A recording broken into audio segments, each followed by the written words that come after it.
मिट्टी को बचाओ नहीं तो मातम मनाओगे।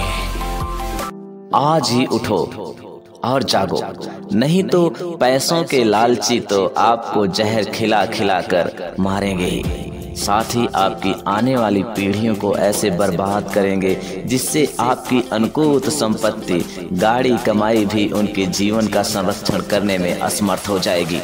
इसलिए अपने भीतर जागृति डालिए, पृथ्वी के लिए अपना उत्तरदायित्व समझिए और यहाँ पर जीवन और इसकी अनुभूति को और बेहतर बनाने का प्रयास कीजिए। आपकी सफलता, महानता और अमरता की कहानी आपकी सोच में निहित है। जैसा सोचोगे वैसा बन जाओगे। इसलिए मिट्टी का मोल समझकर इसमें जहर मत डालो, नहीं तो आपकी आने वाली पीढ़ियां आपके बोए इस जहर, कीटनाशक, जहरीले रसायन को खाकर मरेंगी। आपको पता होना चाहिए, आप जिस उपज को बढ़ाने के लिए बेतहाशा धन खर्च करके फसल वाले खेतों में रासायनिक जहर उड़ेल रहे हैं, वह आपके साथ प्रत्येक अपनों की प्रतिरोधक क्षमता का नाश कर रही है। एक संतान की प्राप्ति के लिए गर्भधारण से लेकर जन्म के 5 वर्ष के उपरांत अपने बच्चों पर अपने किए गए खर्च का आकलन कीजिए।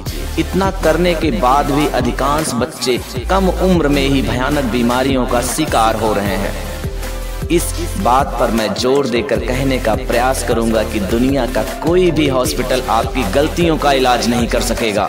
इसलिए उठो, जागो और सचेत हो जाओ।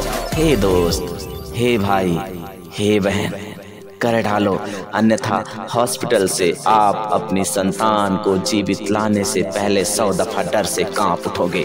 अनुकूत धन खर्च करने के बाद अपनी खुशी, अपनी संतान की जगह आप अपना मातम, अपने बच्चे की लाश लाने का जुगाड़ मत कीजिए।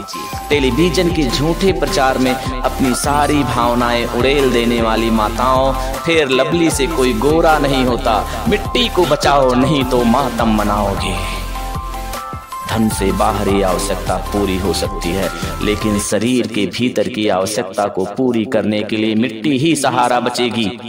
जब तक मानव जीवन रहेगा, मिट्टी से निर्भरता समाप्त नहीं हो सकती। इसलिए चिकनी फर्श से उतरकर एक बार मिट्टी की सुगंध लेकर इसे महसूस कीजिए। जिस अनमोल रत्न की तलाश में आप अपना सब कुछ लगाने की कोशिश कर रहे हो, वह इसी मिट्टी में ही दफन है। ध्यान दीजिएगा, आपके आसपास की संपूर्ण चकाचौंध का उत्पादन धरती से ही हो रहा है। इसलिए मिट्टी का मोल समझने के लिए शरीर को मिट्टी का स्पर्श होने दीजिए।